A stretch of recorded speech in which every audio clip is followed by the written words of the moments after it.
Account से आप bore हो जाते हैं या नंबर ऑफ लाइक से भी आप बोर हो जाते हैं। फिर दो ही चीज़ें हैं जो आपको चलाती रहती हैं, एक पैसा है और एक क्रिएटिव फुलफिलमेंट है कि ये चीज़ मैंने बनाई, मुझे मज़ा आया, मैं वापस देखूंगा तो विल आई एंजॉय इट।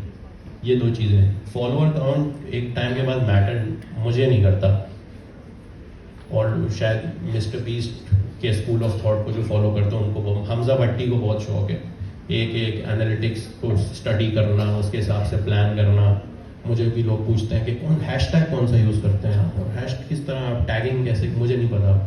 मैंने आज तक अपना यूट्यूब डैशबोर्ड सिर्फ इसलिए खोला है कि मैं देख सकूं पैसे कितने बने। मैंने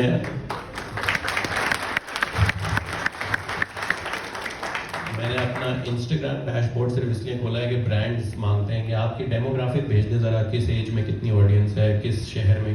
मैंने खुद कुछ देखने के लिए नहीं खोला। तो ये एक छोटी सी बात है। अब जाते जाते मैं आपको एक छोटा सा किस्सा सुनाऊंगा जो कि आज ही हुआ है। उसके बाद इफ़ यू